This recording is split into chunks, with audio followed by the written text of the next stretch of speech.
1880 کے اندر Washington DC White House ہاؤس میں ایک میٹنگ ہوئی جس میں پادریوں کو بلایا گیا، عیسائی علماء کو بلایا گیا،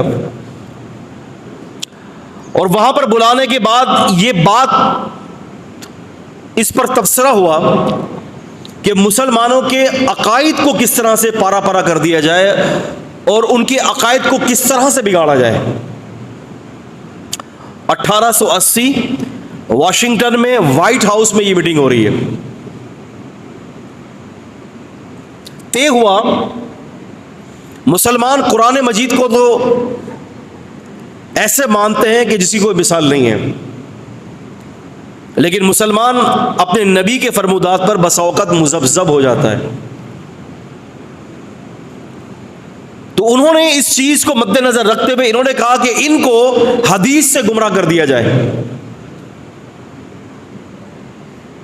اور جب یہ امت حدیث کو چھوڑ دے گی تو لا محالہ قرآن مجید کی منشا کو بھی نہیں پا سکتی، اور پھر ہم جہاں چاہیں جیسے چاہیں عقیدے کے اعتبار سے ان کو مروڑ دیں گے۔ 20 سے 25 سال کے بعد اس کے اوپر کام شروع ہو گیا، اور باقاعدہ ایک یورپ سے چھپنے والی کتاب Christian workers in Muslim world, یعنی عاملین مسیحین جو ہے مسلمانوں کی دنیا میں، اس میں یہ بات لکھی کہ پھر ہم نے 1900 عیسوی کی ابتدا میں 30,000 عیسائیوں کو مسلمانوں کے بھیس میں بدل کر ممبروں اور مساجدوں پر پہنچا دیا۔ سمجھ رہے میری بات کو؟ ٹائم میرا بہت مختصر ہے اور موضوع انتہائی وسیع ہے۔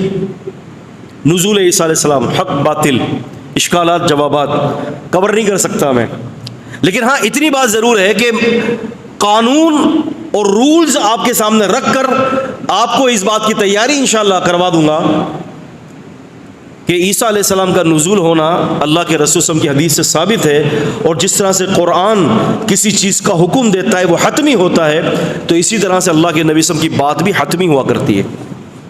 فہمتم شباب نہ فہمتم؟ تو اس پر کام شروع ہو گیا، اور اب آپ یہ دیکھیں کہ مختلف زاویوں پر اور مختلف اینگلز کو بروئے کار لا کر احادیث کا انکار کیا جاتا ہے۔ کبھی پرویز کھڑا ہوا تھا جس نے مطلق طور پر حدیث کا انکار کیا، کبھی جو ہے وہ چکڑالوی، تو کبھی جیراج پوری، تو کبھی جو ہے وہ ڈاکٹر فریال، تو کبھی غامدی صاحب کی صورت میں، تو کبھی جو ہے وہ اسحاق جھالوی کی صورت میں، تو کبھی محمد علی مرزا کی صورت میں، تو کبھی کس کی صورت میں، تو کبھی کس کی صورت میں، اور اس طرح سے مختلف گروہوں نے جو حدیث کا حال کرنے کی کوشش کی ہے وہ مجھ سے اور آپ سے مخفی نہیں ہے۔ اور اس میں ایک مسئلہ عیسیٰ علیہ السلام کے نزول کا بھی ہے۔ عیسیٰ علیہ السلام کا نزول ہمیں یہی بتایا گیا کہ قرآن سے ثابت نہیں ہے، حدیث سے، لیکن میں آج یہ آپ کو بتاتا چلوں یہ مسئلہ قرآن سے ثابت ہے، یہ مسئلہ قرآن سے ثابت ہے۔ اب وہ کیسے ہے، آپ کی توجہ مجھے چاہیے۔ ویسے بھی جمعہ ہے، آپ کہیں اور توجہ مبذول نہیں کروا سکتے، تو اپنی ٹوٹلی جو کانسنٹریٹ ہے وہ میرے الفاظوں پر رکھیے گا۔ میں کوشش کروں گا کہ آسان اردو میں بات کروں، اور میں کوئی ایسی اصطلاحی بحث نہ کروں جو آپ کے پلے نہ پڑے۔ آسان سے بات ہوگی، آسان سے جملے ہوں گے، لیکن شرط یہ ہوگی کہ توجہ آپ کی جو ہے وہ میری طرف ہی ہونی چاہیے۔ دیکھیں، پہلی ایک بات یاد رکھیں، حدیث کا مقام اور حدیث کا جو مرتبہ جو شریعت نے دیا ہے وہ یہی ہے کہ اللہ تعالیٰ نے جو قرآن مجید کو حجیت کے اعتبار سے، یعنی عمل کے اعتبار سے اور عقیدے کے اعتبار سے جو مرتبہ عنایت فرمایا، وہی مرتبہ نبی پاک صلی اللہ علیہ وسلم کی حدیث کو بھی وہی عنایت کیا ہے۔ فرق صرف اتنا ہے، ایک اللہ کا کلام ہے اور ایک نبی پاک صلی اللہ علیہ وسلم کا کلام ہے، بس یہ فرق ہے۔ اس فرق کی بدولت افضل اللہ کا کلام ہے اس فرق کی وجہ سے کہ وہ اللہ کا کلام ہے، اور اس فرق کی وجہ سے وہ اللہ کے کلام سے تھوڑی سی غیر افضلیت والا معاملہ صرف کلام کی وجہ سے کہ وہ نبی پاک صلی اللہ علیہ وسلم کا کلام ہے، کیونکہ اللہ کا کلام اللہ تعالیٰ کی صفت ہے، یہ فرق ہے۔ لیکن دلیل کے اعتبار سے، حجت کے اعتبار سے، عمل کے اعتبار سے، عقیدے کے اعتبار سے یہ دونوں نمبر 1 پوزیشن پہ۔ وجہ کیا ہے؟ سورہ نجم 53ویں سورت، آیت نمبر 3 اور آیت نمبر 4، اللہ تعالیٰ فرماتے ما ينطق عن الهوى، لفظ ما عربی میں یہاں پر نفی کے لیے آیا ہے۔ ینطق جو ہے وہ مضارع کا صیغہ ہے، حال اور مستقبل دونوں کو کور کر رہا ہے۔ یہ نبی نہیں بولتا ہے، یہ نبی صلی اللہ علیہ وسلم نہیں بات کرتے عن الہوا، اپنی خواہشات سے، ان ہوا الا وحی یوحی، مگر وہ جب بھی بات کرتے ہیں دینی معاملات میں تو وہ اللہ کی وحی ہوا کرتی ہے۔ ان ہوا، ان بھی عربی کے اندر ما کی طرح بسا اوقات نفی کے لیے بھی استعمال ہوتا ہے۔ ہوا کی ضمیر نطق کی طرف راجع ہے، یعنی وہ جو نبی بات کرتے ہیں وہ نبی کریم صلی اللہ علیہ وسلم کا بات کرنا بھی اللہ کی وحی ہوتی ہے۔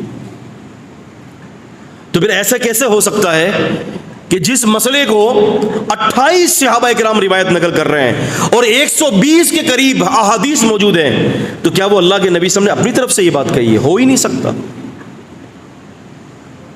اب آپ دیکھیں، ہوا یہ تھا کہ ہمارے یہاں ایک قانون وضع کیا گیا ہے حدیث کو رد کرنے کے لیے۔ آپ کو بھی کوئی بات سمجھ میں نہیں آ رہی نا، یار یہ مجھے سمجھ میں نہیں آ رہی، اچھا اب کیا کرنا ہے؟ بہت آسان طریقہ ہے اس حدیث کو ڈینائی کرنے کا، اس کو رد کرنے کا۔ طریقہ کیا ہے؟ آپ بول دیں گے یہ حدیث قرآن مجید سے ٹکراتی ہے اس لیے میں نہیں مانتا، ختم، سمپل۔ یہ حدیث قرآن مجید سے ٹکرا دی ہے۔ قرآن مجید نے یہ ذکر کیا وَمَا مُحَمَّدٌ إِلَّا رَسُولٌ قَدْ خَلَتْ مِن قَبْلِهِ الرُّسُلُ، سورہ آل عمران سورہ نمبر 3 کی آیت نمبر 144 میں فرمایا محمد صلی اللہ علیہ وسلم اللہ کے رسول ہیں، آپ سے پہلے بھی رسول گزر چکے ہیں۔ کہتے ہیں کہ قرآن یہ کہہ رہا ہے کہ رسول گزر چکے ہیں، اس کا مطلب ہے کہ رسول انتقال کر چکے ہیں، لہٰذا یہ حدیث جو ہے وہ قرآن کے خلاف ہے، جبکہ قد خلت کا معنی انتقال نہیں ہے، گزرنا ہے۔ وَإِذَا لَقُوا الَّذِينَ آمَنُوا قَالُوا آمَنَّا وَإِذَا خَلَوْا إِلَى شَيَاطِينِهِمْ قَالُوا إِنَّا مَعَكُمْ إِنَّمَا نَحْنُ مُسْتَعْدِيُونَ۔ تو ہر جگہ کا معنی، خلو کا معنی ہر جگہ پر مرنا نہیں ہوتا، بلکہ ایک جگہ سے دوسری جگہ کے منتقلی کا بھی خلو کہتے ہیں اس کو، خلا۔ خیر یہ ایک الگ بحث ہے۔ تو وہ یہ فوراً کہہ دیتے ہیں کہ جناب علی یہ حدیث قرآن سے ٹکراتی ہے۔ ایک جگہ پر آپ کا یہ فیصل آباد تحصیل کے اندر ہے مورکنڈا، شاید آپ نے نام سنا ہوگا، لازمی سی بات ہے، مورکنڈا۔ مورکنڈا کے اندر ہماری جو ہے وہاں پر ایک زبردست قسم کی ڈیبیٹ ہوتی ہے نزول عیسیٰ علیہ السلام پر۔ 2.5 سے 3 گھنٹے کی ڈیبیٹ، مخالف پارٹی کے تقریباً 50 لوگ بیٹھے ہوئے تھے، 50 لوگ، اور ثابت کیا کرنا تھا؟ عیسیٰ علیہ السلام نہیں آئیں گے، عیسیٰ علیہ السلام نہیں آئیں گے، قرآن کے خلاف ہے۔ خیر بات ہوئی، مناظرہ جو اللہ پاک نے ہمیں، وہ جو ڈیبیٹ جو اللہ تعالیٰ نے ہمیں کامیابی بخشی، میں آپ کو یہ بات کہنا چاہتا ہوں، پورے قرآن مجید میں صرف اللہ تعالیٰ کی جو صفت، جو 2 صفتیں ہیں، عزیزاً حکیماً، اس 2 صفتوں کی وجہ سے اللہ پاک نے ہمیں اس ڈیبیٹ کے اندر کامیابی دے دی اور لوگوں نے رجوع بھی کر لیا۔ آئیے اب ہم تھوڑا سا قرآن مجید کی طرف جاتے ہیں، وقت کم ہے، کہ کیا قرآن مجید اس مسئلے پر روشنی ڈالتا ہے کہ نہیں۔ تو بس اب ذرا کان کھول کر اور آنکھیں کھول کر اور دل کے تمام پردوں کو ہٹا کر ساری ٹوٹل توجہ میری طرف رکھیں۔ انشاءاللہ آج یہ مسئلہ اللہ تعالیٰ مجھے بھی اور آپ کو بھی بڑے اچھے طریقے سے سمجھا دیں گے۔ ساری خیر کی نسبت اللہ تعالیٰ کی طرف ہے۔ یہودیوں نے دعویٰ کیا تھا ہم نے قتل کر دیا عیسیٰ علیہ السلام کو۔ Biblical point of view, present Bible, آپ جانتے ہیں الحمدللہ علوم شریعہ کے ساتھ ساتھ میرا تخصص تقابلی ادیان پر ہے، کرسچینٹی، جودھزم، ہندوازم، سکھزم اور اسی طرح سے جو ہے یہودیزم۔ تو الحمدللہ اللہ تعالیٰ نے مجھے توفیق دی کہ میں نے بائبل کئی دفعہ پڑھی ہے، اور بائبل پہ میرے کام بھی اچھا خاصا ہے کتابی صورت میں، تو پورے بائبل کے اندر یہودیوں کا یہ مسئلہ آپ کے سامنے ہے کہ بائبل یہ کہتی ہے کہ یہودیوں نے کوشش کر کے ان کو خنجر مار کے قتل کرنے کی کوشش کی، اور عیسائیوں نے یہ سمجھا کہ عیسائیوں نے ان کو سلیب چڑھا دیا۔ سلیب آپ سمجھ رہے؟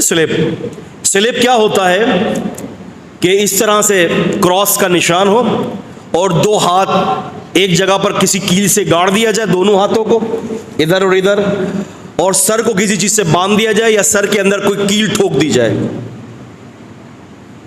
تو اس کو کہتے ہیں سلیب چڑھانا، اور پیروں کے پنجوں کو بھی کسی چیز سے گاڑ دیا جائے۔ اگر آج بھی آپ عیسائیوں کے عبادت خانے میں جائیں گے، چرچ میں، تو وہاں پر آپ کو یہ سلیب اور سلیب کے اوپر یہ مورتی نظر آئے گی عیسیٰ علیہ السلام کی، جنہوں نے بنائی ہے کہ ان کو سلیب چڑھایا گیا۔ اب یہ ایک الگ ٹاپک ہے کہ عیسیٰ علیہ السلام کے حوالے سے موجودہ عیسائیوں کا کیا عقیدہ ہے، یہ ایک الگ ٹاپک ہے۔ ہم اپنی ٹاپک پر آتے ہیں۔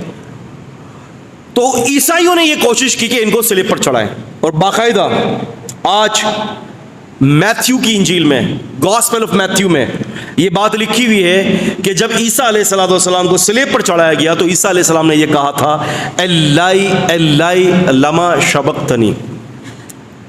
یہ بائبل کی کوٹیشن ہے، ہیبرو زبان ہے، ہیبرو، الائی الائی لما شبقتنی، یعنی یہ ہیبرو اور عربی زبان ملتی جلتی زبان ہے، یعنی اس کو کہتے ہیں ہم سسٹر لینگویجز، قریب زبان ہے۔ اللہ اللہ یعنی اے اللہ، لما شبقتنی ترکتنی، اے اللہ مجھے تو نے کیوں چھوڑ دیا، سلیب پر مجھے چڑھا دیا اور تو نے مجھے اکیلا چھوڑ دیا۔ اس سے پتہ چلا بائبل کی ہی زبان سے کہ یسوع مسیح خدا نہیں ہے، خدا کوئی اور ہے جن کو یسوع مسیح پکار رہے ہیں، جو ہمارا عقیدہ ہے۔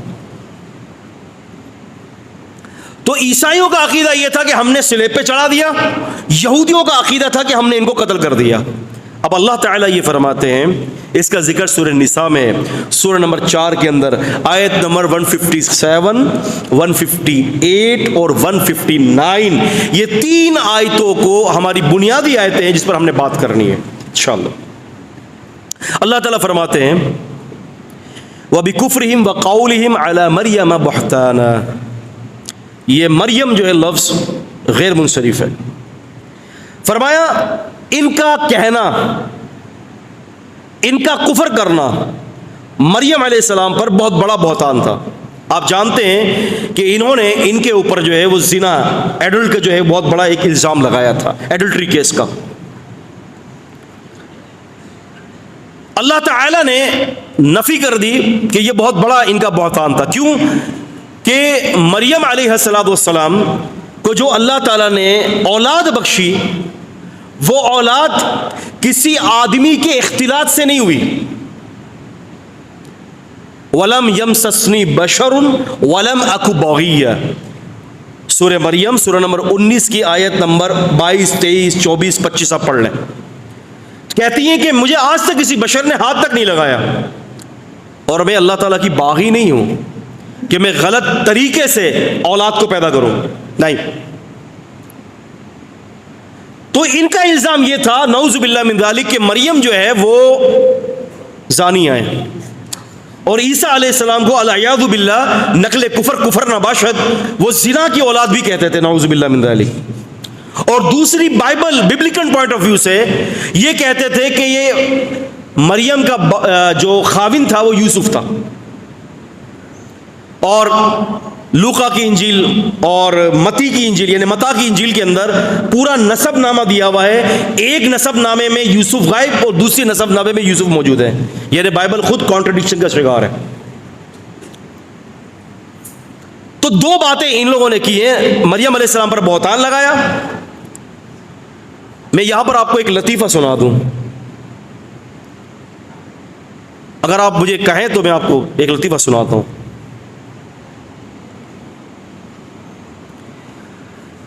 متقدمین میں ایک بہت بڑے مفکر گزرے ہیں،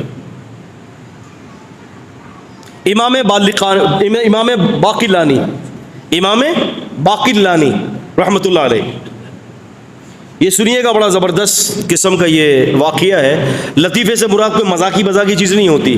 اردو میں لطیفہ کہتے ہیں کسی باریک چیز کو ظاہر کرنا جس کی وجہ سے آپ کے دل کے اندر ایک خوشی پیدا ہو جائے. امام باقلانی اپنے دور کے مسلمانوں کو ایک بہترین عالم گزرے ہیں اور حاضر دماغی. وہ ہے نا کن ذہن نہیں تھے، حاضر دماغی، ٹو دا پوائنٹ بات کرتے تھے. فوراً آپ نے مسئلہ کہا، فوراً جواب دیا. امام باقلانی جس ملک کے اندر رہتے تھے وہاں کی گورنمنٹ کو عیسائیوں کی گورنمنٹ کی طرف سے خط آیا. کہتے ہیں کہ آپ کسی عالم کو بھیجو، ہمارے یہاں کے علماء یسوع مسیح پر مناظرہ کرنا چاہتے ہیں. یسوع مسیح کون؟ عیسیٰ علیہ السلام. یعنی آپ میری بات بڑی توجہ سے سن رہے ہیں. اچھا میری باتیں سمجھ تو آ رہی ہے نا آپ کو؟ ایسا تو نہیں ہے کہ سر سے گزر رہی ہیں. بسا اوقات کسی چیز کو سمجھنے کے لیے تھوڑا سا ذہن لگانا پڑتا ہے اور یہی ہماری مشق ہوتی ہے. تو اس وقت کی جو گورنمنٹ تھی انہوں نے کہا کہ ٹھیک ہے ہم بھیج دیتے ہیں. تو امام باقلانی کو کہا کہ وہ مناظرہ کرنا چاہتے ہیں. انہوں نے کہا ٹھیک ہے میں چلا جاتا ہوں. اچھا جب امام باقلانی جب اندر گئے نا، جیسے ان کو جو ہے دربار میں، عیسائیوں کے دربار میں پیش کیا گیا، تو رائٹ اور لیفٹ دونوں طرف عیسائیوں کے علماء موجود تھے. تو انہوں نے کیا کیا کہ اس دروازے کو اتنا چھوٹا کر دیا کہ بندہ اگر اندر انٹر ہونا تو یوں جھک کر انٹر ہو، سجدے کی کیفیت میں. اور آپ تو جانتے ہی ہیں واسجدوا للہ، سجدہ اور جھکنا تو صرف اللہ کے لیے ہے نا. من احب ان یتمثل له الناس قیاما، جو اس بات کو اچھا سمجھتا ہے کہ لوگ اس کے ساتھ باادب کھڑے ہو جائیں توقیر اور تعظیماً، اسے چاہیے اپنا ٹھکانہ جہنم میں بنا لے. یہ بات تو اللہ کے نبی سے پسند ہی نہیں کی. عزیزان قدر ہوا یہ کہ باقلانی رحمہ اللہ نے یہ دیکھا، انہوں نے کہا کہ یہ تو عجیب قسم کی بات ہے بھائی، اتنا چھوٹا دروازہ، یہ چاہتا ہے کہ میں جھک کر داخل ہوں. لیکن اللہ پاک نے بھی تو بندوں کو کچھ ایکسٹرا مغز دیا ہوتا ہے نا. باقلانی صاحب نے کہا کہ ابھی میں تجھے سر جھکانے کی جگہ پہ اپنے کولے تیرے آگے جھکاؤں گا میں. انہوں نے کیا کیا کہ ٹانگیں پہلے ڈالی، اپنا منہ ادھر کیا اور جھک کر ٹانگیں پہلے ڈالی، اور ٹانگیں پہلے جانے کے بعد مقد جو ہے وہ پہلے آگے کیا اور پھر یوں سر نکال کے پھر گھوم کے پھر آگے بڑھ گئے.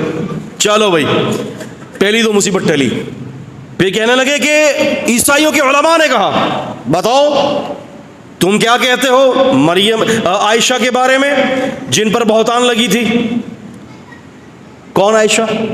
ہماری امی، ہماری ماں، ہمارے دل کی ٹھنڈک، ہماری اپنی جنہوں نے ہمیں جنم دیا ہے وہ ہماری مائیں، ہماری اس ماں پر قربان رضی اللہ تعالی عنہ. امی جی کے بارے میں پوچھتے ہیں وہ کیا کہتے ہو تم جن پر زنا کا الزام لگا تھا، واقعہ افک. کہتے کہ ہاں یار اللہ تعالیٰ غری کے رحمت کرے باقلانی صاحب کو، کیا آدمی تھے سبحان اللہ. کہتے کہ ہاں میں جانتا ہوں، دو عورتوں کو ایسی جانتا ہوں، دونوں عورتوں پر زنا کا الزام لگا تھا، تو ایک تو پاک ہو گئی زنا کے الزام سے اور ایک بچہ لے کر آ گئی. کہتے ہیں کہ ہماری ماں پر بہتان لگا تھا، ان کو تو پاک کر دیا اللہ نے، لیکن ہاں مریم پر جو بہتان لگا تھا وہ تو بچہ لے کر آ گئی. اب تم بتاؤ وہ بچہ کس کا تھا؟ آپ سمجھ رہے ہیں؟ سمجھ گئے میری بات کو؟ یہ سوال تھا، یہ جواب ملا. تو اس سے یہ بتانا مقصود ہے کہ دیکھیں اللہ تعالیٰ نے فرمایا کہ انہوں نے الزام لگایا مریم علیہ السلام پر، لیکن اللہ تبارک و تعالیٰ فرماتے ہیں کہ ان کا یہ کہنا تھا کہ ہم نے قتل کر دیا عیسیٰ علیہ السلام کو. اچھا اگر کوئی کسی کو قتل کر دیتا ہے تو اس کا مطلب یہ ہے کہ باڈی ایکسپائر ہوئی اور روح نکل گئی. آدمی مرتا ہے تو یہی کہتے ہیں نا کہ بھائی اب اس کے اندر جان کی رمق نہیں ہے، یہی ہوتا ہے نا. اب یہاں پر ہوا یہ کہ ایک کمرے کے اندر کوئی 11 یا 12 آدمی تھے، ایک کمرے میں 11 یا 12 آدمی تھے. آپ 12 کی تعین لے لیں، 12 آدمی تھے. اس میں کچھ عیسیٰ علیہ السلام کے حواری بھی تھے اور کچھ عیسائی بھی تھے. عیسیٰ علیہ السلام غسل کر کے تشریف لائے، غسل کر رہے ہیں اور تشریف لائے. ان کو عیسیٰ علیہ السلام کو سولی پہ انہوں نے چڑھانا تھا.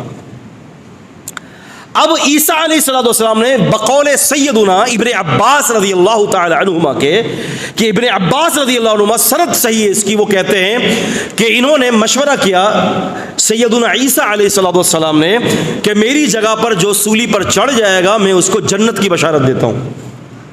ایک حواری کھڑا ہوتا ہے کہ حضرت میں موجود ہوں۔ ایک روایت یہ آتی ہے اور دوسری بات اور بھی آتی ہے، لیکن یہ روایت زیادہ پائے ثبوت تک پہنچی ہے۔ اب 12 آدمیوں میں اللہ تعالیٰ نے کیا کیا، عیسیٰ علیہ السلام کو جب انہوں نے سولی پہ چڑھایا تو عیسیٰ علیہ السلام کو اٹھا لیا آسمان پر، اور ان کی جگہ پر یا ان کے حواری میں سے کسی ایک بندے کو یا پھر عیسائیوں میں سے کسی ایک بندے کو اللہ تعالیٰ نے وہاں کھڑا کر دیا۔ اب دروازہ بند ہے، فار ایگزامپل یہ مسجد کے اندر کا سیر ہم دروازہ بند کر دیتے ہیں اور اندر آدمی مثال کی طور پر 500 کی تعداد میں ہے، اور اگر 499 ہوگا تو پھر یہ کوشچن ہوگا کہ بھائی ایک گیا کدھر؟ لیکن وہاں تو لوگ ہی 12 تھے، زیادہ ہجوم ہوتا ہے تو یہ دماغ میں خیال آتا ہے کہ گنتی کے اندر پرابلم ہو سکتی ہے، لیکن وہاں تو ایسا کچھ بھی نہیں تھا، 12 آدمی تھے مختصر۔ ایک بندہ کدھر گیا؟ اللہ تعالیٰ فرماتے ہیں وَقَوْلِهِمْ إِنَّا قَتَلْنَا مَسِيحَ عِيسَى ابْنَ مَرْيَمَ رَسُولَ اللَّهِ، ان کا یہ کہنا کہ ہم نے عیسیٰ ابن مریم کو جو اللہ کے رسول تھے ہم نے ان کو قتل کر دیا۔ وَمَا قَتَلُوا، اب اللہ تعالیٰ نفی کر رہے ہیں، قتل نہیں کیا، چلو عیسائی کا معاملہ ختم، نفی کر دی۔ وَمَا قَتَلُوهُ، قتل نہیں کیا اسے، ہو کی ضمیر راجع ہے عیسیٰ علیہ السلام کی طرف۔ پھر فرمایا وَمَا صَلَبُوهُ، اور نہ ہی ان کو سولی چڑھائی۔ چلو بھائی عیسائیوں کا معاملہ بھی ختم، لیکن مسئلہ یہ ہے کہ وہ گئے کدھر؟ مَا لَهُمْ بِهِ مِنْ عِلْمٍ، فرمایا کہ ان کے پاس اس چیز کا کوئی علم نہیں تھا کہ وہ گئے کدھر۔ کیوں؟ اس وقت نہ قرآن نازل ہوا تھا نہ نبی علیہ السلام موجود تھے۔ یہ ان دونوں کی چیزوں کے اندر ہی اس بات کی مکمل اللہ تعالیٰ نے اسٹیٹمنٹ اتاری ہے کہ وہ کدھر گئے۔ وَإِنَّ الَّذِينَ اخْتَلَفُوا فِيهِ لَفِي شَكٍّ مِّنْهُ، اور یقیناً جن لوگوں نے اختلاف کیا اس مسئلے میں وہ شک میں ہی پڑے رہ گئے کہ آخر گئے کدھر، ایک بندہ کدھر گیا، اختلاف۔ مَا لَهُمْ بِهِ مِنْ عِلْمٍ إِلَّا اتِّبَاعَ الظَّنِّ، اور ان کے پاس اس کا علم نہیں تھا سوائے اٹکل کے۔ پرانی اردو میں گمان جو ہوتا ہے نا، گمان، اس کو اٹکل پچو کہتے ہیں۔ کیا کہتے ہیں؟ اٹکل پچو۔ سوائے اٹکل کے ان کے پاس کچھ بھی علم نہیں تھا۔ اب کیا اٹکل مار رہے ہیں، یار ہو سکتا ہے یہ ہو گیا ہو، یار ہو سکتا ہے وہ ہو گیا ہو، یار ہو سکتا ہے یہ ہو گیا، علم نہیں تھا۔ اب یہاں پر یہ بھی بات یاد رکھیں کہ لفظ زن کو اللہ نے استعمال کیا کہ وہ کیا ہے، وہ زن ہے۔ عربی کے اندر قرآن مجید کی اصطلاح میں لفظ زن جب علم کے ساتھ ہوتا ہے نا، دلیل کے ساتھ ہوتا ہے تو علم کا فائدہ دیتا ہے۔ مثال کے طور پر کہ وہ لوگ الذین یظنون انہم ملاقو ربہم وانہم الیہ راجعون، سورہ بقرہ کے اندر اللہ نے فرمایا کہ وہ لوگ جو گمان رکھتے ہیں کہ وہ اللہ تعالیٰ سے ملاقات کریں گے اور وہ اسی کی طرف لوٹے جائیں گے، وہاں پر بھی لفظ گمان کا استعمال ہوا ہے۔ کیوں؟ کہ وہ گمان علم کے ساتھ ہے تو وہ گمان قطعیت کے لیے اور دلیل کے لیے استعمال ہو رہا ہے، اور یہاں پر جو ان کا گمان ہے یہاں کوئی بھی دلیل نہیں ہے ان کے پاس، تو اسی لیے یہ گمان کیا ہے، اٹکل ہے، ذہنوں کی سوچوں کا محور جو غلط ہی غلط ہے۔ تو اللہ تعالیٰ فرماتے ہیں کہ انہوں نے گمان کیا اور فرمایا وما قتلوہ یقینا، اور یقین کامل کے ساتھ انہوں نے قتل نہیں کیا۔ یہ بات ہمیں پتہ چل گئی۔ اچھا اب مسئلہ یہ ہے کہ جب قتل بھی نہیں ہوئے، سولی پہ بھی نہیں چڑھے، تو پھر گئے کدھر؟ اللہ تعالیٰ فرمانا ہے بل، بلکہ، بل عربی میں کس کو کہتے ہیں؟ بلکہ۔ اور عربی کے اندر لفظ بل اپنے پچھلے کلام، اکثریت میں اپنے پچھلے کلام کی تردید کے لیے اور اگلے کلام کی وضاحت کے لیے آتا ہے۔ صحیح ہے؟ تو پچھلے کلام کی تردید کیا ہے؟ سولی پہ بھی نہیں چڑھے اور قتل بھی نہیں ہوئے۔ اب کیا فرمایا؟ بل، بلکہ بات یہ ہے رفعہ اللہ، رفع بوزن فعال، رفع، اللہ نے اٹھایا ان کو، اللہ نے ان کو اٹھایا۔ کن کو؟ عیسیٰ علیہ السلام کو۔ الیہ، الا مانے طرف، ہی مانے اپنے، الا حرف جر، ہی جو ہے وہ اشارہ ہے ضمیر ہے، کہاں کی طرف؟ عیسیٰ علیہ السلام کی طرف۔ اب عربی قاعدہ یہ ہے، میں یہاں پر آپ کو ایک بات بتاتا چلوں کہ اگر کوئی شخص عربی کے اوپر اچھی جانکاری رکھے گا، اچھی مہارت رکھے گا، تو یاد رکھیں اس بات کو کہ وہ قرآن فہمی میں ٹھوکریں نہیں کھائے گا۔ عربی کے اندر جب رفع کا مصدر الہ کے ساتھ آتا ہے، یاد رکھیں، عربی کے اندر جب رفع کا مصدر الہ کے ساتھ آتا ہے تو اس کا مطلب موت نہیں ہوتی، اس کا مطلب جو ہے وہ نیند کی طرح روح کو قبض کرنا نہیں ہوتا، اس کی طرح درجات کو بلند کرنا نہیں ہوتا۔ لیکن جب رفع کا مصدر الہ کے ساتھ آتا ہے تو عربی کے اندر روح اور جسم کے ساتھ انسان کو بلندیوں پر اٹھانے کے لیے یہ لفظ استعمال ہوتا ہے، اور خصوصاً رفعہ اللہ، اللہ نے اٹھایا، رفع کرنا، بلند کرنا، فعل اور فاعل کون ہے یہاں پر؟ اللہ تعالی، اور مفعول کون ہے؟ عیسیٰ علیہ السلام۔ یعنی یہاں پر فعل، فاعل، مفعول، ٹھیک ہے، جملہ فعلیہ ہے یہ، تو یہاں پر یہ موجود ہے۔ تو جب اللہ نے کہا کہ میں نے اٹھا لیا، تو کیا اللہ تعالیٰ نے کیسے اٹھایا ہوگا ان کو؟ گرامرلی طور پر یہ پتہ چلتا ہے کہ اللہ تعالیٰ نے ان کو روح اور جسم کے ساتھ اٹھا لیا۔ یہ ایک بات ہو گئی چار۔ پانچویں بات یہاں پر اس بات کو ذہن میں رکھیں کہ منکرین حدیث کہتے ہیں کہ یہاں سے اٹھانے سے مراد ان کے درجات کو بلند کرنا ہے، ان کو زندہ روح اور جسم کے ساتھ اٹھانا نہیں ہے۔ لیکن آپ یہ دیکھیں کہ پوری آیت کے اندر یہاں پر بات درجے پر نہیں ہو رہی، یہاں پر بات قتل و غارت کی ہو رہی ہے نا؟ درجہ تو اللہ تعالیٰ نے ان کا پہلے ہی بلند کر دیا تھا۔ وَكَانَ عِندَ اللَّهِ وَجِيهًا، یسوع مسیح جو ہے، عیسیٰ علیہ السلام اللہ کے نزدیک بہت بلند مقام رکھتے ہیں، درجہ تو پہلے ہی بلند تھا۔ اب مسئلہ تو یہاں پر یہ ہے کہ جان بچانے کا مسئلہ، ان کی تدبیر کو الٹنے کا مسئلہ، تو وہ کیا ہے؟ وہ یہ ہے کہ اللہ تعالیٰ نے فرمایا کہ ہم نے ان کو اپنی طرف اٹھا لیا۔ اب یہ دیکھیں آپ، یہاں پر میں آپ کو ایک اور بات بتاؤں، اللہ تعالیٰ نے فرمایا وَكَانَ اللَّهُ عَزِيزًا حَكِيمًا، وَكَانَ اللَّهُ، اور ہے ہی اللہ تعالیٰ، اللہ تعالیٰ ہے ہی عزیزاً، غالب، اور حکیمہ، حکمت والا۔ اب یہاں سے تھوڑا سا سوچیں، تھوڑا سا سوچیں یہاں پر، اگر یہاں پر عیسیٰ علیہ السلام کی موت ہی مراد ہے، یا عیسیٰ علیہ السلام کا صرف درجہ بلند کرنا مراد ہے، تو پھر عزیزاً، غالب، حکیماً، حکمت والا، اس دونوں صفتوں کا تعلق آیت کے ساتھ نہیں بن رہا۔ آپ میری بات غور کر رہے ہیں کہ میں بند کر دوں اپنی بات؟ غور کر رہے ہیں نا؟ وَكَانَ اللَّهُ عَزِيزًا حَكِيمًا، اللہ تعالیٰ بڑے غالب ہیں اور بڑے حکمت والے ہیں۔ بھائی اللہ تعالیٰ کی یہ جو آخری کی جو دو صفتیں ہیں، یہ ضرور عیسیٰ علیہ السلام کے نزول اور عیسیٰ علیہ السلام کو رفع اٹھانے کے لیے جو آیا ہے، ضرور ان دونوں آیتوں کا اس میں کوئی تعلق ہے۔ میں مثال دیتا ہوں آپ کو۔ ابراہیم علیہ السلام نے کہا تھا، اذ قال ابراہیم رب ارنی کیف تحیی الموتى، اللہ تعالیٰ مجھے بتائیے آپ مردوں کو کیسے زندہ کرتے ہیں۔ اللہ تعالیٰ نے فرمایا قال اولم تؤمن، ابراہیم ایمان نہیں لائے؟ قال بلا، کہا کیوں نہیں؟ ولکن لیطمئن قلبی، دل کو مطمئن کرنا چاہتا ہوں۔ ٹھیک ہے، سمجھ رہے ہیں آپ بات کو؟ کہتے ہیں کہ یا اللہ کیسے زندہ کریں گے مردوں کو؟ میں ایمان لاتا ہوں، دل کو مطمئن کرنا چاہتا ہوں آنکھوں سے دیکھ کر۔ اللہ تعالیٰ نے فرمایا فَخُذْ أَرْبَعَةً مِّنَ الطَّيْرِ، آپ 4 پرندے لے لیجئے، فَصُرْحُنَّ إِلَيْكَ، اور ان کو ہلائیے، ٹکڑے شکڑے کریں، ان کو ہلائیے اپنی طرف، اور پھر ثُمَّ اجْعَلْ عَلَى كُلِّ جَبَلٍ مِّنْهُنَّ جُزْءًا، ٹکڑے ٹکڑے کر کے ان پرندوں کا قیمہ بنا کر آپ پہاڑ پر رکھتے ہیں، اور پھر کیا کیجئے ثم ادعوهن يأتينك سعيا، اور پھر آپ ان پرندوں کو آواز لگائیے، پرندہ نمبر 1، پرندہ نمبر 2، پرندہ نمبر 3، پرندہ نمبر 4۔ آپ نے تو قیمہ کر دیا، سب کا گوشت ملا دیا، ان سب کو ان کی بوٹی کے ساتھ الگ الگ کرنا، ان کے جز کو الگ الگ کرنا، اور الگ الگ کرنے کے بعد اس کو دوبارہ پرندہ بنانا، یہ ہمارا کام ہے، ہم کر کے آپ کی طرف دوبارہ لے آئیں گے اس کو۔ اور جب پرندے چاروں اڑ کے آ گئے تو کیا کہنے لگے؟ فرمایا وَعْلَمْ، جان لے، ان اللہ عزیز حکیم، اللہ تعالیٰ غالب بھی ہے اور حکمت والا بھی ہے. اب دیکھیں وہاں پر کیا صفت تھی, وَكَانَ اللَّهُ عَزِيزًا حَكِيمًا, اور یہاں پر بھی یہی صفت ہے, ان اللہ عزیز حکیم. اب یہاں پر صفت کیوں آئی یہ دو, اب اس کو سمجھ لیں تو وہ صفتوں کو بھی آپ سمجھ لیں گے.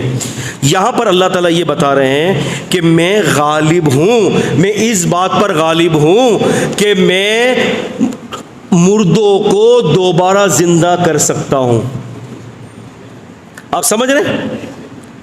یعنی یہاں پر لفظ عزیز اس معنوں میں آیا ہے, اللہ تعالیٰ بتا رہے تم نے تو کیما کر دیا, میرا غلبہ دیکھو میں کتنا غالب ہوں کہ جو تمہارے لیے ناممکن تھا, پوری دنیا کے لیے ناممکن تھا, میں اتنا بڑا غالب ہوں کہ میں نے وہ کام کر کے دکھا دیا. اور حکیم میں یوں ہوں, میری حکمت یہ ہے کہ تمہیں دکھا کر قیامت تک کے سارے کافروں کو میں یہ دکھانا چاہ رہا ہوں کہ جس طرح سے میں نے ان پرندوں کو زندہ کر دیا, اس طرح سے تم سب کو مرنے کے بعد میں زندہ کروں گا. یہ میری حکمت ہے.